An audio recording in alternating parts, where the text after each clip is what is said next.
Okay, so we are on Daf Gimel Amud Aleph. We're on page 3a, and we were learning this Gemara about a Cheresh, a person who is deaf, and we were discussing the different situations. First of all, the word itself, Cheresh, in the Gemara is a little unclear, and the Gemara often has to clarify what Cheresh are we talking about. Cheresh in the modern Hebrew would mean deaf, but in Talmudic Hebrew, it sometimes could mean deaf and mute, or often, more often, it means both, deaf and mute. In fact, our Gemara tries to clarify that, that cheresh dibru chachamim, the cheresh that the rabbis talk about.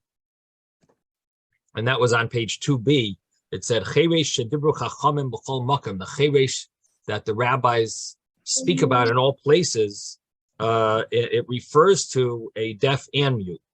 And the Gemara that we are learning is dealing with the laws of the Beis Hamikdash going for the holidays.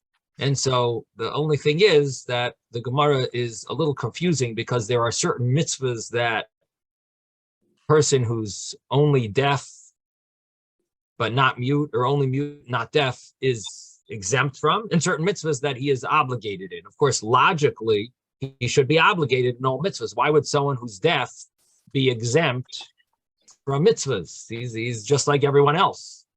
And why would someone who's mute be exempt from mitzvahs? They should be like everyone else. And that's generally how we look at someone who's deaf and mute. They are obligated in all mitzvahs. But the thing is that there are certain cases where the Torah clarifies that this person is exempt. So, in other words, there's some specific reason why they're exempted. One example would be hakel.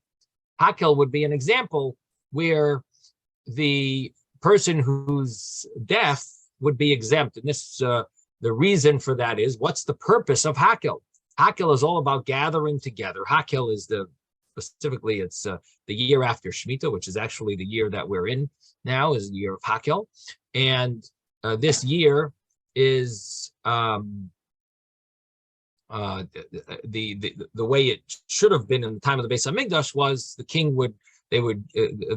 Yidden would gather together and after by Sukkot time, and they would it would be an inspiration for all of the Jewish people. They would come and participate in this inspirational gathering. Now, the inspirational gathering was a lot because you heard mainly because you heard the king reading from the Torah. So he would read passages from the Torah, which would be like an inspiration for everyone. So the thing is, that the person who doesn't hear, he's not really getting that inspiration. He can't hear them. So that would be a reason for that specific mitzvah to be exempt. But under normal circumstances, why should someone, he doesn't make kiddush because he doesn't hear? Why he doesn't have to make kiddush? I mean, why should he be exempt? He's not exempt. A person who doesn't hear is just like everyone else. For a certain specific mitzvah, okay, fine. For that specific mitzvah, he would be exempt. But in general, we would be obligated.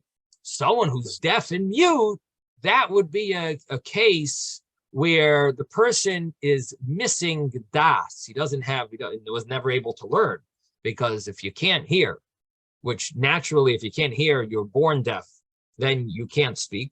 And if you can't hear and can't speak, so you do not develop any ability to communicate properly and be able to judge cases. You're not involved in the world to be able to make the proper judgments and understand responsibility and so on. So the deaf mute person, that would be a reason to be exempt from mitzvahs, just like a shaita, someone who's mentally retarded would be exempt, and someone who's a child would be exempt. So someone who's deaf mute would be exempt as well. Now, we also spoke about the fact that there is, there was a big debate among the rabbis. One of the main opinions was the Ksav Sofer, and the other one was the Maram Shik, regarding the law of someone who is educated, who's deaf, but was able to use sign language and so on. They went through different methods of teaching them and realized that these kids are very smart. The Ksav Sefer paid money for them to have tefillin, because he said these guys are obligated in tefillin. The Jewish students here would be obligated in tefillin, and so that would sort of change the official rule that we have, that someone who's deaf mute is exempt from mitzvahs. It's based on das, but if they do get das, they would be. In other words, it's based on this reason. Why is someone who's deaf and mute exempt from mitzvahs? It's based on the amount of knowledge that they attain, that they have, which normally we would think they don't have it. But now we've been able to develop a method to teach them, and that actually would change the law. Again, we're taking the official law, looking to the reason behind it, and adapting it to nowadays. Now, there are cases where you would say that someone who's deaf would be exempt. For example, listening to the Megillah. How could they listen to the Megillah reading? But if they're able to speak, then they would be obligated maybe to read the Megillah. They could read it themselves. So if someone can't hear, but maybe they could speak, then maybe they would be obligated in reading the Megillah. They wouldn't. But what about Kriyas HaTorah, listening to the Torah? That you need a minyan and so on. So the mitzvah of Kriyas HaTorah is at least is more of listening, not or participating in the minyan. It's not specifically reading it. So it would seem that a deaf person maybe would be exempt from some of these obligations, because how could he be expected to hear the Torah reading if he's deaf? Now, with regard to hearing aids, how do hearing aids work with halacha? So there are two types of hearing aids. Hearing aids that are like microphones. That's really what a general hearing aid is. It's a little microphone that just it pushes the volume up. So when there's noise coming to this person, it makes it sound a lot louder and allows the person to hear. So there's a big discussion: the person Yitzchok, can a person hear the Megillah with a hearing aid, or can a person can he fulfill these type of mitzvahs with a hearing aid? Now, the hearing aid, being that it's a microphone, creates a big problem, because a microphone, we don't use a microphone in shul, because it's really it's not the actual voice of the person reading. It's a new sound. But the thing is, there is a type of hearing aid. Nowadays they have something called the cochlear implants, and that actually is different than a regular hearing aid. In those, you actually have the sound still comes to the person. It just somehow bypasses the area in the person's ear that's not sensitive to the sound, is somehow bypasses that area. But it's not a new sound. It's actually the sound waves of the person speaking that are coming to that person's ear. It's just somehow bypassing it and able to get through and make the right signals to the brain. So there's room to say that these new type of implants that would be a way of fulfilling mitzvahs 100%, possibly. There's a lot of discussion about it. We'll put it that way. Yes, David. The person that's deaf doesn't hear the Torah, but can he be counted as part of the minyan, because his presence is still there, even though he doesn't hear? Right. So it would seem that all you need is like 6 people maybe to be participating in hearing. I mean, with regard, the issue would be more chazoras hashatz. When you need 10 people you need 9 people to answer, because otherwise it might be considered a bracha levatala. Karev it's at least according to the Alter Rebbe, it's a problem if you we have a group of a minyan that finish Shemona Esrei, and the person wants to do the repetition, and you don't have 9 people answering Amen. So those 9 people are supposed to listen and hear the brachas and say Amen. So if he's deaf, can you count him in that 9 people that answer Amen? That's a good question, and I don't know the answer. I'm not sure. I have to look it up. But same thing with Kaddish. But Kaddish doesn't need 9 people to answer. You can say a Kaddish without 9 people answering because it's not a bracha.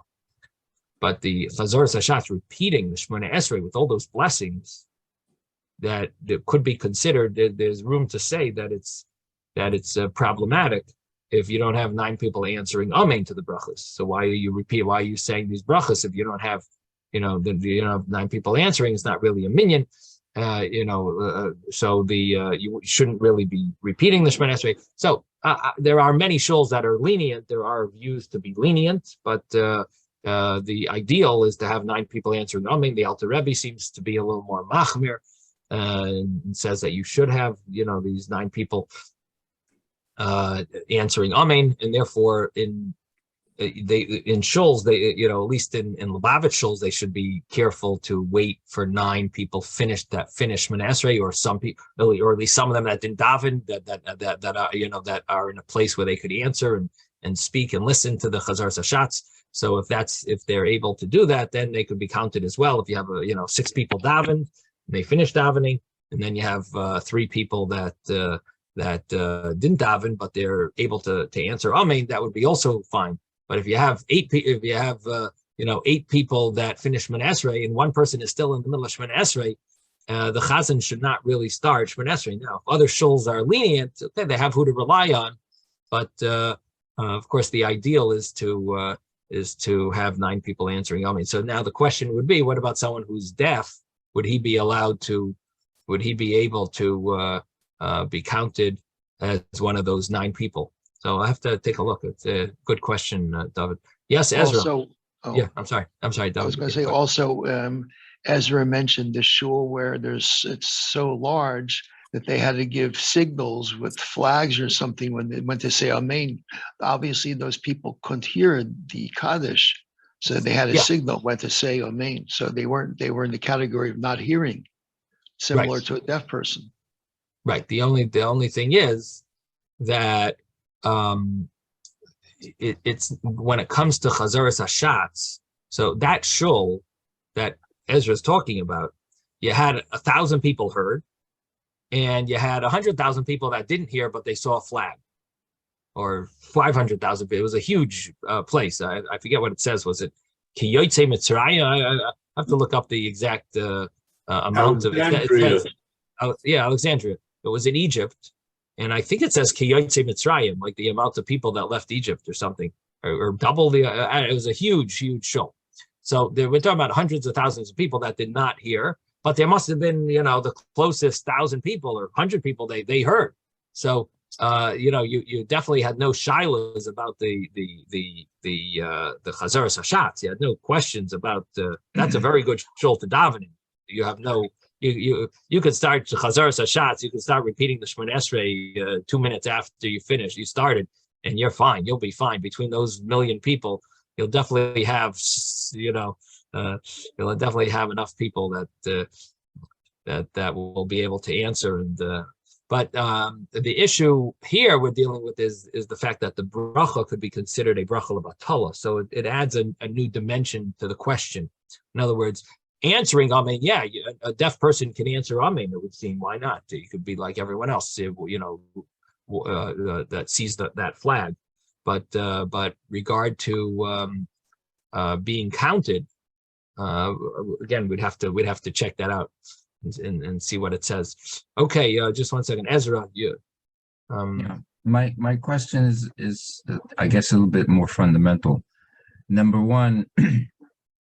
To follow what you're saying, basically, you're going to have to ask people in the shul how many of you actually have hearing aids, and nobody's going to do that because it can embarrass somebody. Yeah, of course. So therefore, how do you handle a situation like that unless you know that they're the one of the people that is a friend of yours, has hearing aids, you can't ask those kind of questions. So you're saying, you're connecting what I was saying with Megillah, listening to the Megillah or the Kriyas HaTorah, and you're saying maybe that should apply to repetition of Shemona Esrei as well, and that you would need. What I'm saying is that you're unless you know that somebody has hearing aids, you can't make assumptions. Yeah, but what do you care? What do you care if he has a hearing aid? If he's Yaitzer or not Yaitzer, you're only because of the Chazar Sashatz. You want to repeat Shemona Esrei, and you're wondering if he's. You can't ask people. If you have 9, 10 people there, you can't say how many of you are wearing hearing aids. Yeah, so you're talking about, in other words, which halachic matter do you want this guy? It doesn't matter. I think it's the fact is that you would be embarrassing somebody to ask that question. To any of those situations. Right. So let's. So what do you do in situations like that? Do you go? I mean, do you err on the side of caution? Do you err on the side of you don't embarrass somebody, so therefore you are lenient? What exactly do you do? So you're wondering if the person has a hearing aid, if he can be counted. Again, I didn't touch on this really. Can he count? David's question was if he doesn't have a hearing aid and he's deaf, but he sees everyone else saying Amen, and he'll answer Amen. Can he be counted for those that are participating in the 9 people? You're asking an additional question. What happens if he has a hearing aid, which really normally we would say a microphone, you're not Yotze. But you want him to help out, to be counted for the minyan and be part of the 9 people who are listening to the Chazaras Hashatz, which seems that he doesn't need to be Yotze, he needs to hear the bracha. So it would seem that maybe it's not a problem, the hearing aid for that. I'm not sure. That's an interesting question. In other words, for him to be Yotze by hearing, he has to hear the voice. He has to hear the actual voice for him to fulfill his obligation of hearing the shofar, hearing the Megillah. So there, you could say you would say he's not fulfilling the mitzvah. But here, you just want the bracha not to be a bracha in vain. And the fact is, he's hearing. You say he's hearing every word. It's just, it's not exactly his voice. For some reason, it would seem that that's more lenient, and that's fine. Like it wouldn't be an issue. So it deserves to be thought about a little more. But that's what it seems. That you're right. You definitely do not ask anyone if they're wearing a hearing aid, and it would seem that it's not a problem at all. First of all, there are views that say you don't need the full 9 people to answer. But we try to have the other people answering Amen and listening to the brachas. But for some reason, it would seem that it's not an issue because, he doesn't need to actually hear. He doesn't need to actually hear he's not fulfilling his obligation of listening. He's just, as long as there's people listening to the brachas and answering Amen, it's not a bracha in vain. But you're right. It deserves to be thought. Maybe it should be. Maybe he shouldn't be counted. It's an interesting question that you're asking. I have to think about it because he doesn't need to hear to be Yotze. He's just hearing in order to allow the chazan not to be a bracha in vain. Okay, it's a good question. Let me chew it over. Okay, Ben, yes. Yeah, I wanted to say, as far as the flags, and maybe that would be an answer for Ezra too. I think they are talking here about 2 different people. Somebody that never heard, or somebody that heard but is not hearing now too good, and needs a hearing aid, or needs a flag because he is too far and doesn't hear. He has the da'at. He has the knowledge of what's going on. Just one second. I gotta mute everyone, and then you'll unmute Ben. Okay. Ben. I think there's a big difference between somebody that never heard and spoke. That means he couldn't study Torah. He doesn't have the knowledge of the Torah. And somebody that did knows what he's praying, where he's at, why he's saying the Amen, and so forth. The flag represents the knowledge. He tells him, this is the time we say the Amen. And as he's praying, he knows where he is at. So I think that would be the difference. I see. So, so the thing is that for sure there's a difference if a person has das or he doesn't have das. We're talking about so hearing aids don't stop you from having the knowledge. Of course previously. not. So Now, there's also a difference if you could hear without the hearing aid. Yeah, you hearing can aid hear, just makes it better. Not from far. But maybe the hearing aid just makes it better, but clearer. But you could hear without it, and then and it would probably be better to turn it off in order to for certain things to definitely fulfill the mitzvah properly. Okay, so again, we're dealing with these laws of cheresh, and it does create halachic questions, and how do we deal with the different type of situations that need a minyan and they need to fulfill their obligation and so on. But the case that we are really interested in understanding what the law would be is the case of going up to the Beis Hamikdash, bringing the korban oila called the oilas re'iyah, bring the burnt offering called the oilas re'iyah, and regarding the mitzvah of simcha, which refers to bringing a sacrifice called the peace offering of joy, which is then eaten by the owners, and that would be part of the mitzvah of simcha. So we've got these two major areas of halacha that we want to clarify who is exempt and who is obligated. So we said that a cheresh that is not a full-fledged cheresh, he's only deaf, but he's not mute, or he's only mute, not deaf, he would be exempt from going to the Beis Hamikdash and bringing the oilas re'iyah, bringing that burnt offering that's called the re'iyah offering. He's exempt from that. But he is obligated in simcha. He is obligated. He's like a regular yid. He's obligated in simcha. He just has some exemption from re'iyah. But simcha, he's obligated in. Bringing the peace offering of joy, he would be obligated. Now, then you have someone who doesn't have das, which is what Ben was mentioning, that there are deaf people that never heard and never spoke. So they were from birth.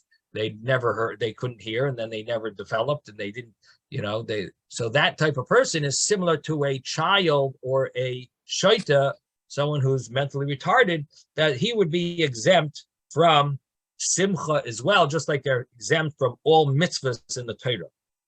Now, this itself is a very interesting law, because it was a very challenging issue, at least years ago. Now maybe it's a little better, but there was a major challenging issue when a person had a child that needed to be institutionalized, and the institution only served non-kosher food.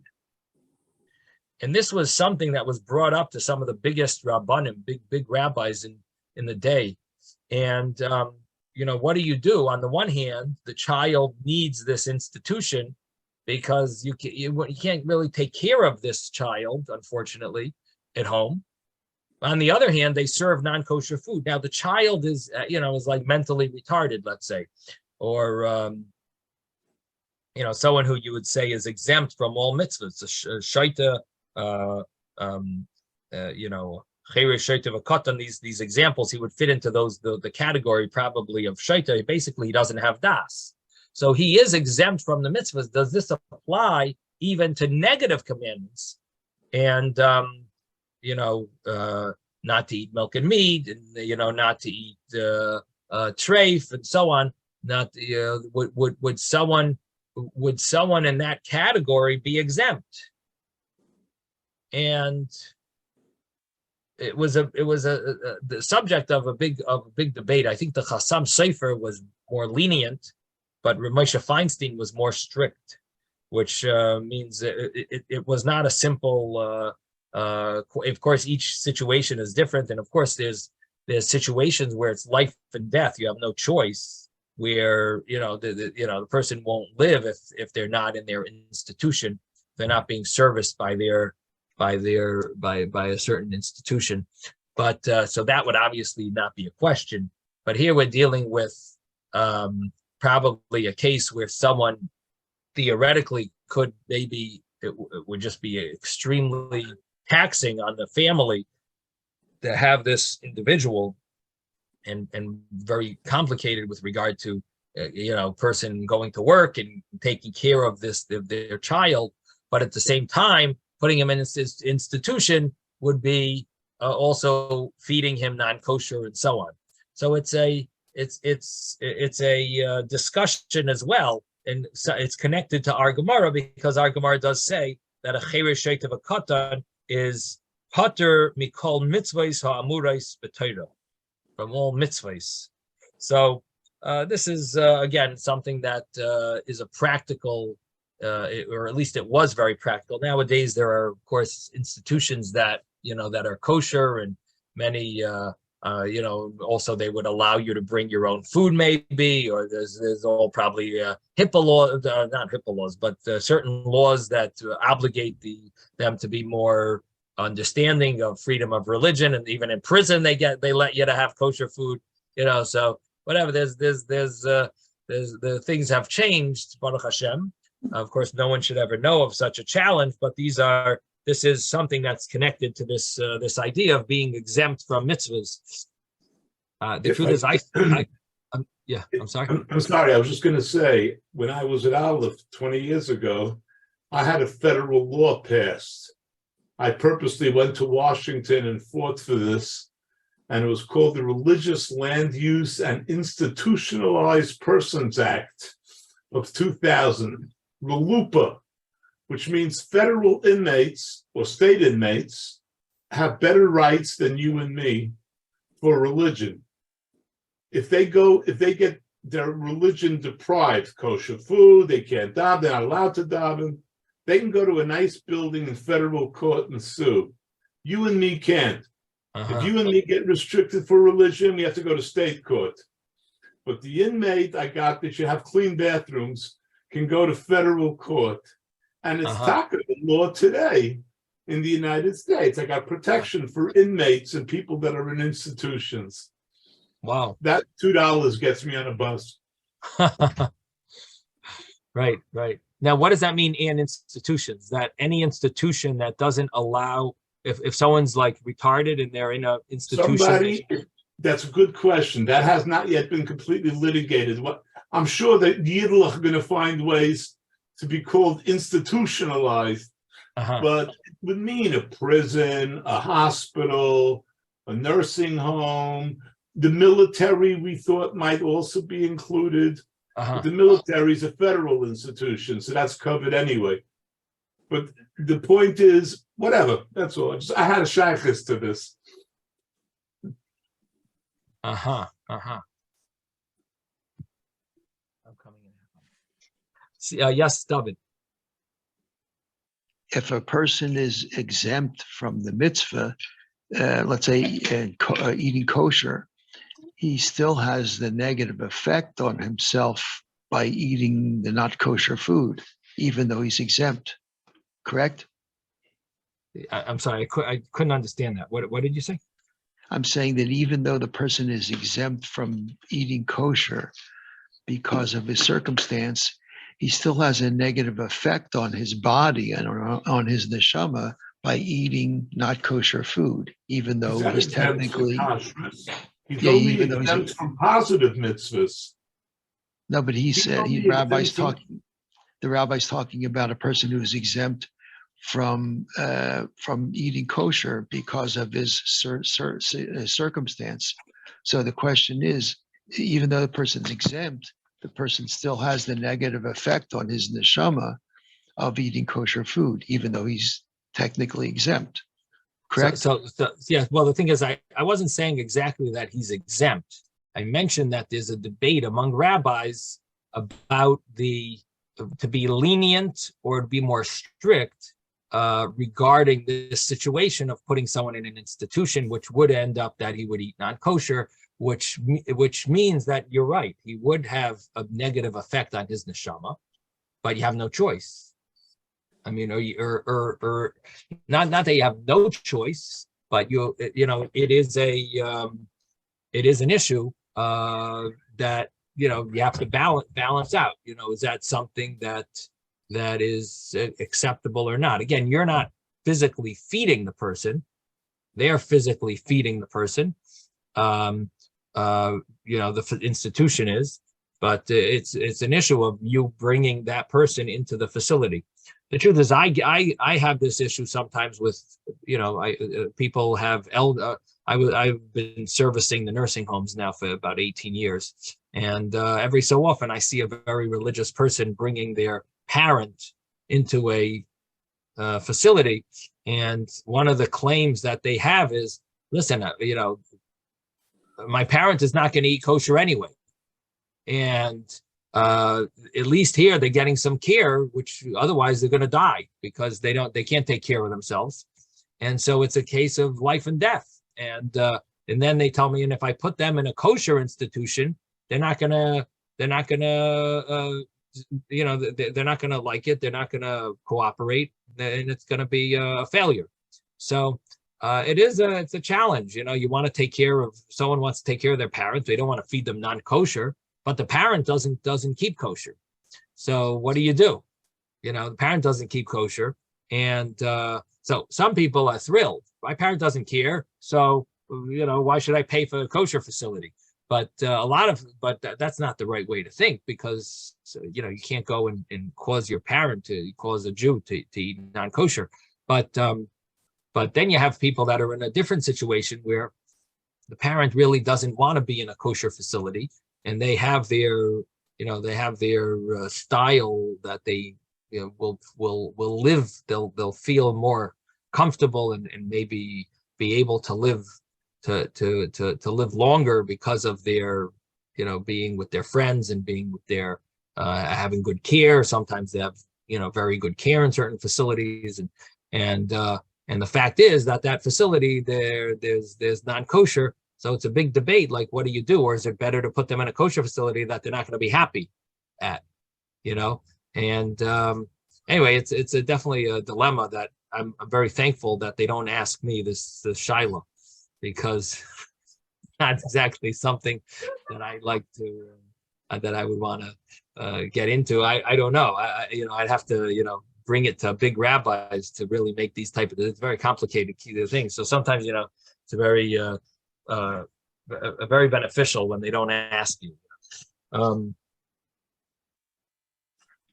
So we're gonna so let's finish up what we were reviewing over here. So we said that Hakel is a source that Re'iyah, the law of Re'iyah, which is going up to the Beis Hamikdash for the holidays and bringing the sacrifice Re'iyah.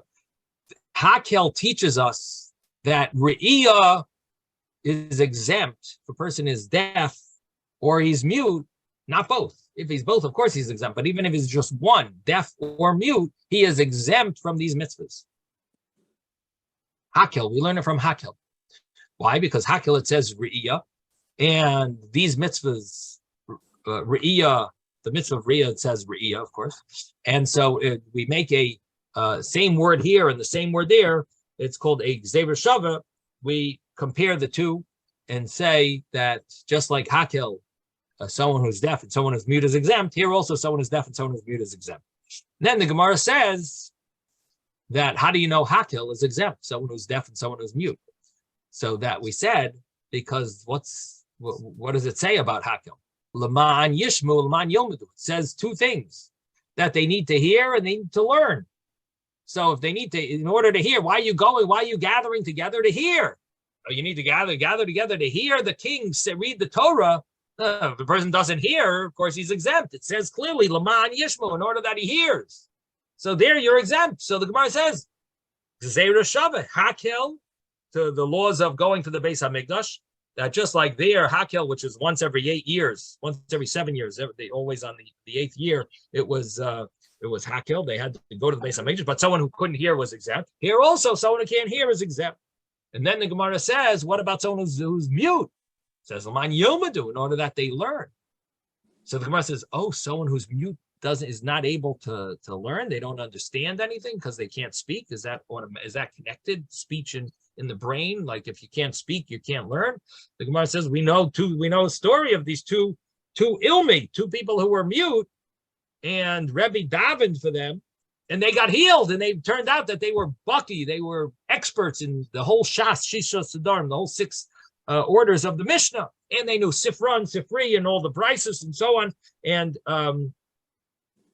Sifra, Hilchasa, Sifra, Sifri, they knew all the Halacha L'Moshe Sinai's, they knew Sifra, they knew these Midrashim, and so how could you say someone who's mute can't learn? So they said, no, it's not exempting someone who's mute because they can't learn. It's exempting them because they can't go and teach this. It's Laman Yilamedu, not Laman Yilmedu, in order that they learn. The Hakel is about Laman Yilamedu in order to teach. And in order to teach, they can't teach because they're mute. So if they can't teach, they are exempt from going to Hakel because it says Laman Yilmedu, but the Gemara understands that Laman Yilmedu also means Laman Yilamedu. It also could be read that way, and therefore there's a way of reading it that way, and that teaches us that a person who's mute is exempt from Hakel. And the Gemara says, they're exempt from Hakel. They're also exempt from Oilas Re'iyah, from going up to the Beis Hamikdash and bringing the carbon oilas riyah, the sacrifice of the burnt offering. But they are obligated in simcha, in bringing the carbon shalmei simcha, the peace offering of joy. So they're obligated in the simcha, but they're exempt from going to the Beis Hamikdash and bringing the oilas riyah. Now the question is, so if they don't go to the Beis Hamikdash, how are they fulfilling simcha? They're obligated. We just said they're exempt from going to the Beis Hamikdash. They're exempt from oilas riyah. So what does this mean? How are they obligated in simcha? How are they obligated to bring this other sacrifice? I thought they don't have to go. So the answer is that they have to go. Well, there are different ways of answering this question. But one is that they don't have to show their face in the Azara, in the courtyard of Beis Hamikdash. They don't have to be there. Someone brings for them a Shalmei Simcha, and they enjoy the meat. They eat the meat from the peace offering, but they don't necessarily have to go and stand there in the Azara in the courtyard.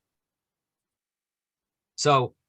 They are exempt from Re'iyah. Again, we're talking about someone who's deaf but not mute, or mute but not deaf. Now, if they're both deaf and mute, then they're exempt from everything. So that's what we learned from Hakel. Now, I should mention that one of the Kabbalistic books, it brings that these two ilmin, who are the two deaf mute people? I'm sorry, not deaf mute. Who are the two mute people? They were both mute. So if you look at it, if you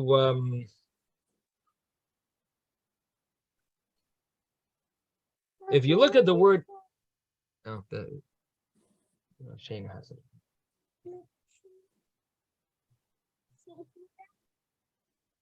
So she might have taken it. Okay, but I don't have it. So if you look at the word ilmi, there's two people in the Chumash who prophesied that Moshe is going to die, and Yeshua is going to take over. What were their names? Eldad and Medad.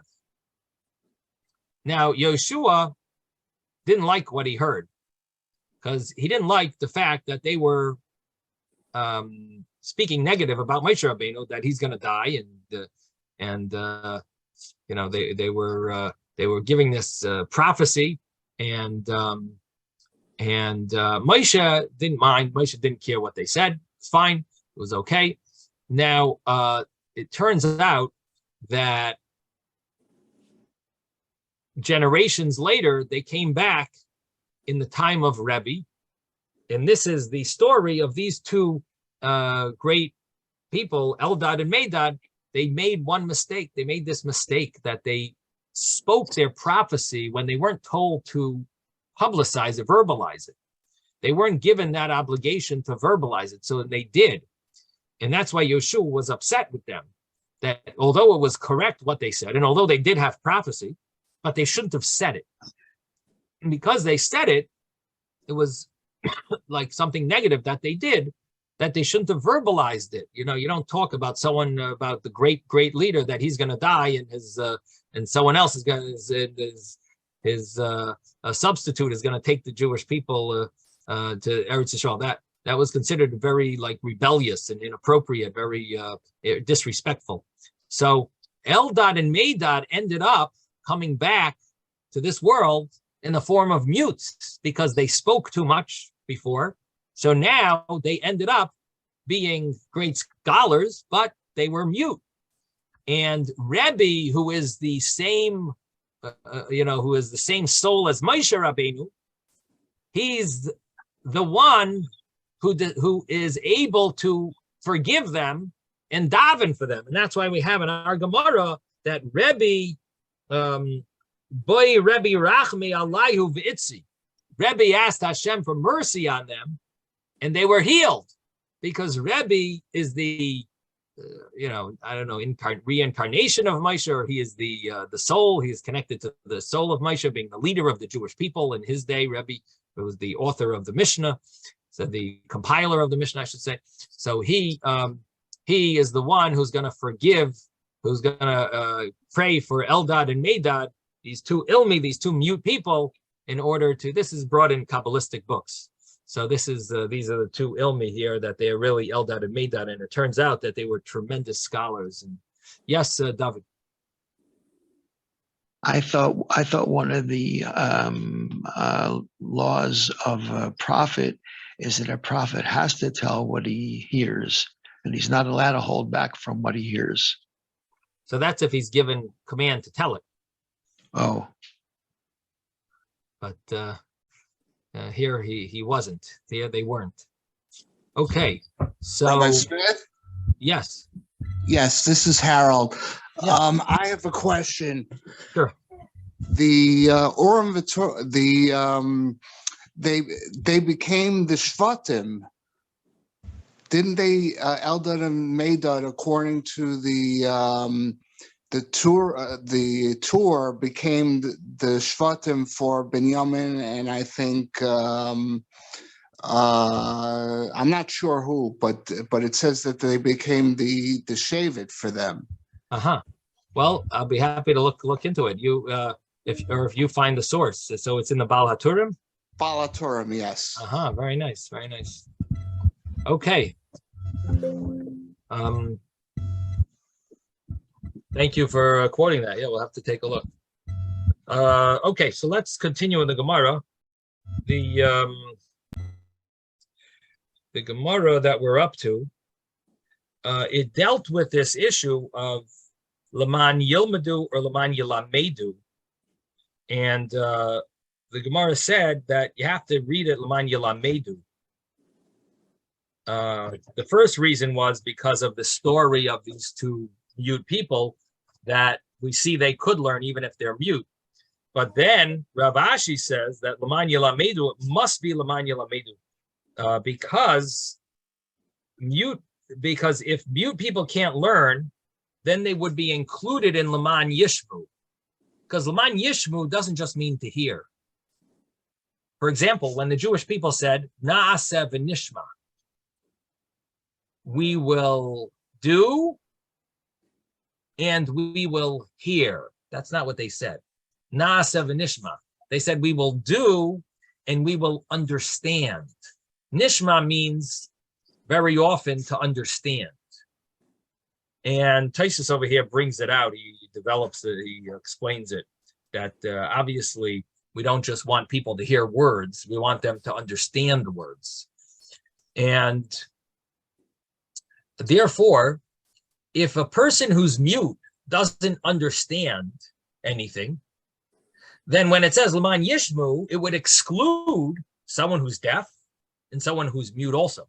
Because if it says Laman Yishmu, that you have to come to Hakel in order to be able to understand the Torah, in order to understand the Torah, to hear the king read the words of Torah and understand it, absorb it, if that's what it means, and someone who's mute doesn't understand anything, then Laman Yishmu would exclude them.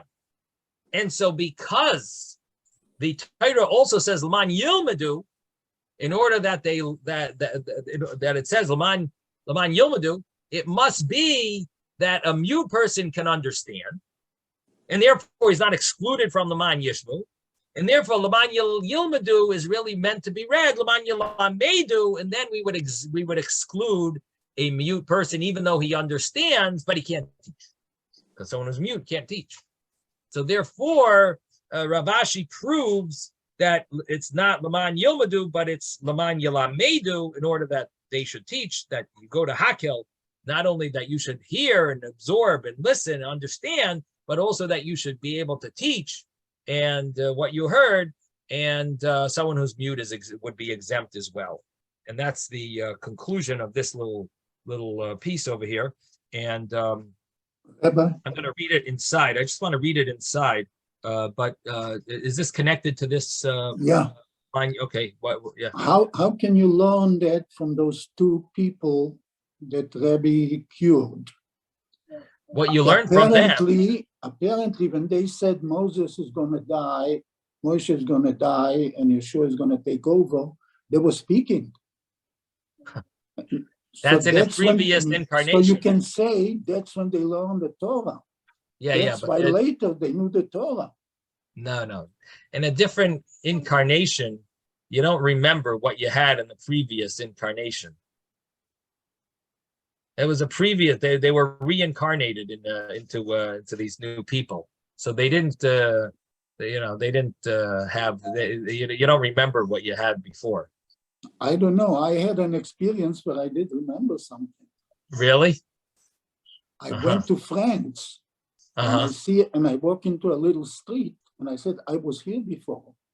I knew what where every building will be, and what was in the building. So somebody said it must have been an incarnation, that I was in France before. So what it seems like is that you might know some things, but you won't be able to have that knowledge, that broad knowledge of. Yeah, I didn't have clear, broad knowledge. No. So that's, at least for sure, you don't have that. Yeah. So even if you might remember a little, I just wondered, if they were speaking before, and because they're connecting the two issues. Right. So the Gemara is proving that if someone is mute, they definitely are able to learn stuff while they're mute. Now, if it would be from a previous incarnation, like you're saying, they wouldn't be able to learn like that. Maybe they'll know something here, maybe something there. I don't know. I'm not into this thing again. Okay. It's above my pay grade, this stuff. But maybe there is such a thing that you remember something. I don't know. Maybe there's hypnosis. I don't know. I guess we could ask people who do hypnosis if they. Right. Yeah.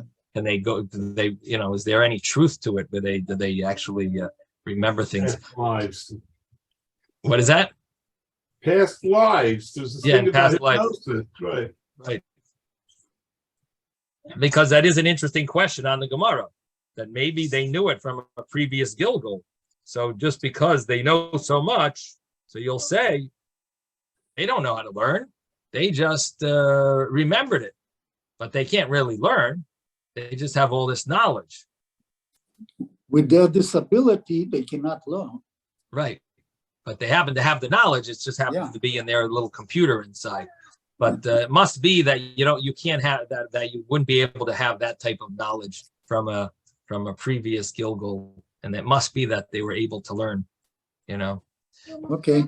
It's also could be that because they knew all the Sifri and so on, that you could prove that it wasn't from Moshe Rabbeinu's time that they knew the stuff, because it was in a whole different format. They knew that Rebbe says this, and Rebbe explained it this way, and there was other rabbis that said that. So they knew about later rabbis' discussion. So you could say for sure it wasn't from a previous incarnation as well. You could definitely say it that way. Very good. So maybe that might answer it as well. Okay, so the Gemara that we're up to now is, let me read that inside. Rav Ashi Omar. So we're going to start, we're on page Gimel Amud Aleph, we're on page 3a, and we're going to start, it must be about 20 lines from the top. Let's see, 5, 10, 15, 20, maybe 22 lines from the top. Rav 3a. Rav Ashi Omar, Vadai Laman Yelamedu, must be Laman Yelamedu, the Isal Kadaitach Laman Yomadu, if you're going to say that when it talks about Hakel and it says Laman Yomadu, that the purpose of doing Hakel is in order to learn. If you're gonna say that the Kivan Delay Mishtoi Loy Gomar, and you're gonna say that mute people can't learn, if you don't want to use the story to prove that, and instead you want to prove it from the actual verse, you can prove it from the actual verse. That it can't be that a mute person can't learn, because if you want to say that they can't learn, so a person who doesn't hear can't learn, a person who is mute can't learn. Hi milaman yishmu nafka. You can know this law that you'll exempt a mute person, just like you exempt a deaf person, because it says laman yishmu. The purpose of yishmu, it means in order that you understand. And if a person who's mute can't understand, so he should be just like someone who's deaf. Can't hear and can't understand, of course. So it would be included in the Laman Yishmu, but it must be Elavade Laman Yilam Medu. Therefore, it must be Laman Yilam Medu, and therefore a person who's mute can learn, but he can't teach, and therefore he would be excluded from the Laman Yilam Medu.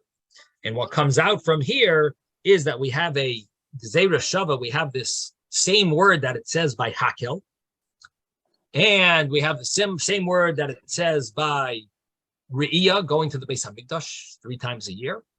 And so we say the same laws that apply to here apply there. What laws apply here? Hakel, the law is someone who's deaf but not mute, or someone who's mute but not deaf is exempt. Same thing applies to Re'iyah. Someone who's deaf but not mute, mute but not deaf is exempt from Re'iyah. But they are obligated in Simcha and bringing the sacrifice of the Karban Shlamim, the peace offering of joy. Now, what about women? Women are exempt from, what are women exempt from? It's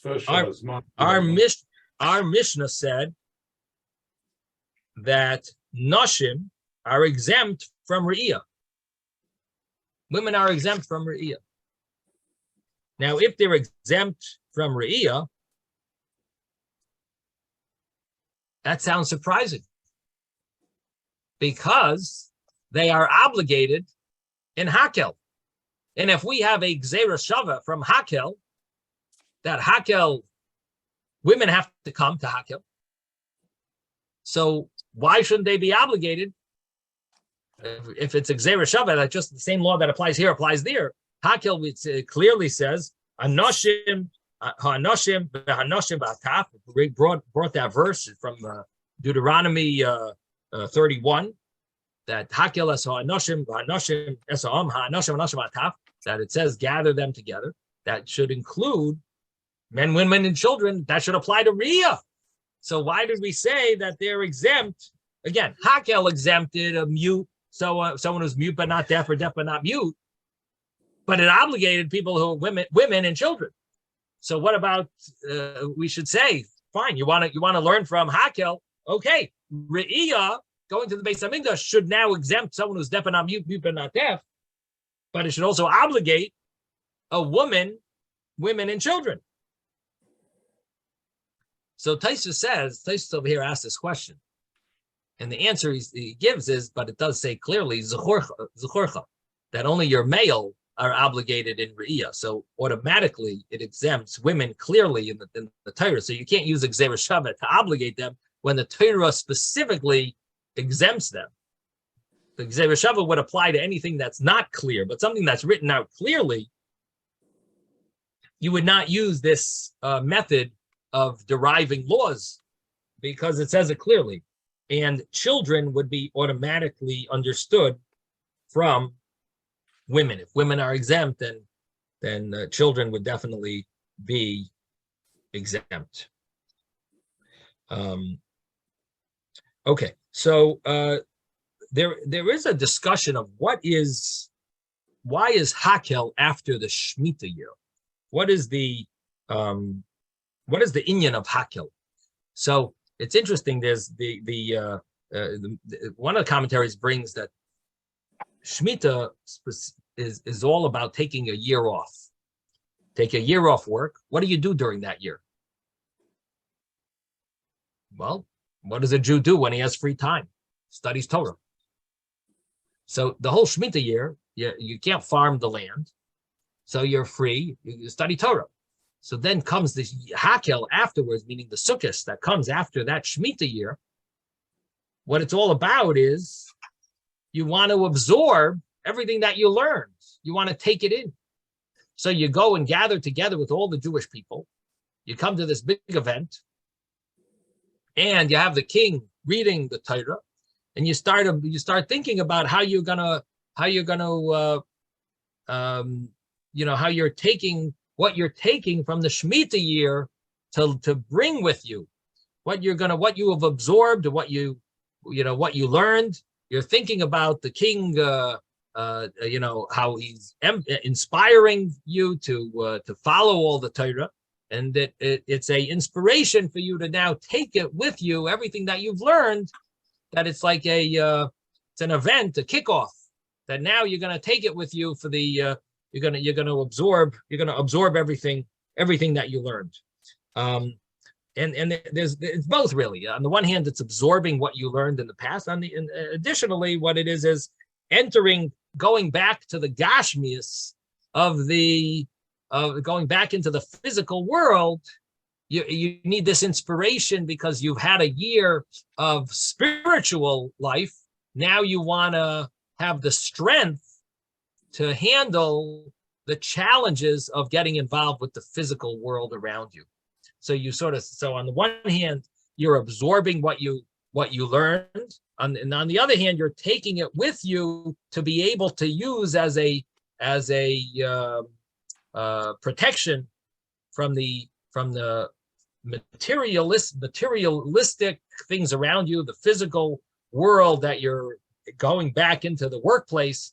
So you want to take with you, you want to have the inspiration of before you start the new 7 years. So on the one hand, it's taking in what you gained from Shemitah, and on the other hand, it's starting off properly the new 7 years. So you have both of these ideas in Hakel. You have both of these ideas that which is interesting because you have Laman Yilmadu and Laman Yilamedu. Laman Yilmadu is that you should absorb, and Laman Yilamedu is you want to teach it and use it for your inspiration throughout the next 7 years. So could be that these 2 points are connected to Laman Yilmadu. I didn't see this anywhere, but about Laman Yilmadu, Laman Yilamedu. But it does seem like it could be connected. That the Hakel is all about Laman Yilmadu and Laman Yilamedu. They have both of these ideas that it's Laman Yilmadu that you'll learn everything that you learned in Shemitah. Now you'll really learn it and apply it and take it with you. Take your Shemitah stuff with you. And Laman Yilamedu is that you will teach what you're hearing at the in this hakel, that you'll take this inspiration and you'll teach it, you'll use it for your future. I don't know, maybe it's not such a great part. Okay, so anyway, these are some ideas about hakel that are mentioned. Some of the commentaries mention these both of these ideas, that it's after Shemitah because you're absorbing what you learned in Shemitah, and it's before the new 7 years because you need inspiration to start getting back into the workplace. There is another point that's mentioned in the Klei Yakar that hakel is all about achdus. It's all about unity, because it's connects the Shemitah year, which Shemitah year everyone is equal. The rich people, the poor people, everyone takes. No one is where everyone takes the fruits from the field. There's no ownership, so to speak. And then you have everyone is not working their land. You have Sukkot. It's all during Sukkot, the hakel. It's all about Sukkot is all about everyone everyone unites in a sukkah. A sukkah is a concept of unity, and the lulav and esrog is all about unity. The daled minim, and the hakel, everyone's gathered together. So it's all a connect. This idea of unity is connects Shemitah with hakel, and that's why hakel is right after Shemitah, because it's all this idea of uniting together. And it's sort of like it completes it maybe with the hakel. Yes, David. So the hakel's after Shemitah, but it's still considered the first year of the next Shemitah years. Correct. It's the first year. Yeah, it's the first month, I should say, because it's Tishrei. It's during Tishrei, during Sukkot, that the hakel took place. In other words, the whole year is called the year of hakel, but the law about hakel was during Sukkot, where the king would read something. Okay, so we're back to the Gemara Amar of Tanchum. Oh boy, it's 11:05. I'm sorry. Okay, I guess we'll have to stop here. Okay, to be continued. If anybody wanted, I posted